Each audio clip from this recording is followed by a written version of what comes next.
Hey guys, Brad Gilmore here. Want to give a big shout out to our title sponsor, Walker Texas Lawyer. If you or a loved one have been injured in an accident, whether that be a car, truck, motorcycle accident, or some kind of other issue, hit up Walker Texas Lawyer at 713-552-1117 or walkertexaslawyer.com.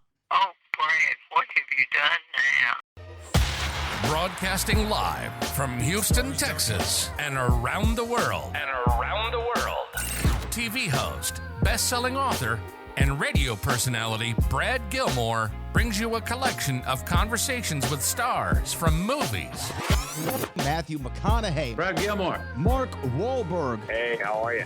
The legendary Mr. Christopher Lloyd. Christopher, how are we doing? Well, I'm doing good. Great introduction. Jessica Alba and Lizzie Mathers. Ladies, thank you so much for joining me. Thank you. Kevin Costner joins us. Thank you so much. Thank you. Television. Jimmy Fallon joins us this morning. Jimmy, how you doing, my friend? Good morning. Thank you so much, Brad, for having me. I appreciate this, bud. Kelly Ripa. Brad, thank you for having me. Comedy. Jay Leno joins us. Jay, how you doing? Hey, Brad, what's going on? Chris Tucker is in the building. Chris Tucker, good morning to you. Hey, Brad. Good morning to you. How are you? George Lopez joins us right now. George, how are you doing, sir? Good morning. Music. Lola Monroe. Thank you. Thank you for having me. The legendary frontman of AC/DC, Brian Johnson, joins us right now. Brian, how you doing? Good morning, Brad. What lovely to talk to me, funny lad. Megan Trainor. Thank you so much, Brad. You're awesome. Chloe Bailey joins us. I appreciate the time. Appreciate you. And more. This is The Collection. Now your host, The Boat.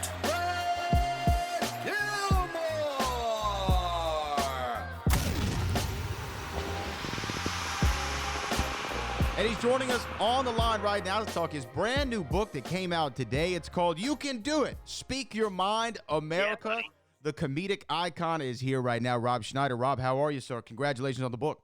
I'm good. Thank you. It's good. I didn't go to get into. I got into showbiz to avoid doing stuff like books. This is hard work. I didn't realize. Nobody told me. Or even if you have an opinion, you're supposed to be able to share it in a politeful discourse, right? We don't need to shout and scream at each other, but we're allowed to have a conversation. Wouldn't you agree with that? Yeah. Oh, yeah. Of course. But that has degraded to where people don't feel like they can speak right now.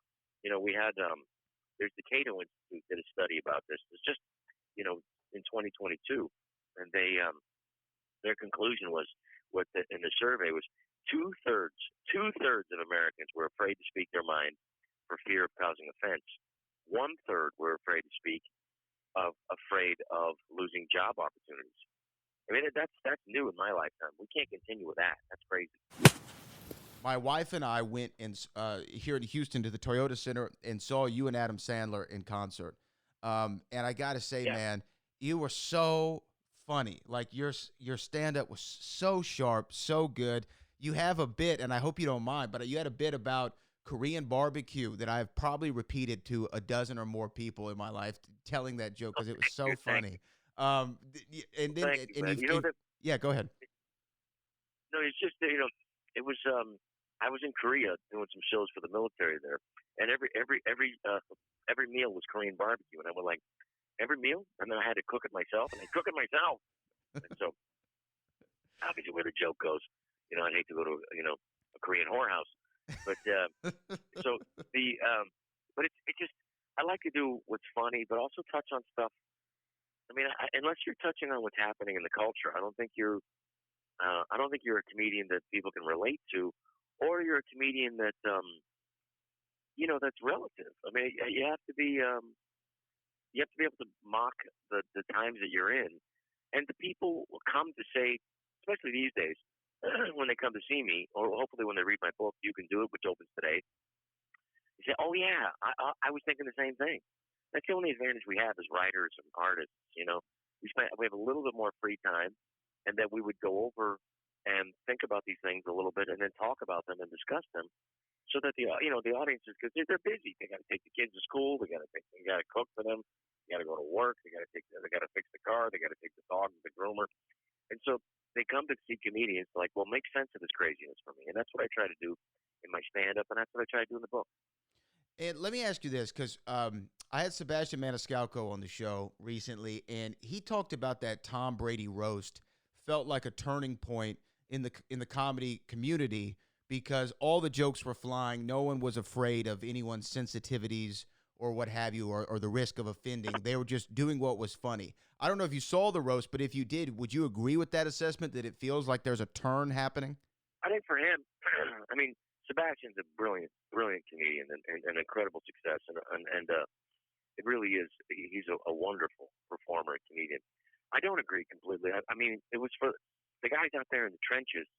We've been doing it for years, during COVID. I think for the mainstream comedians, and I consider, Sebastian an extremely successful but mainstream comedian. He's not a political comedian. Right. And, good for him, because he's just a funny, hilariously great comedian. But, I mean, for me, I want to talk about what's uncomfortable for society and what they're dealing with.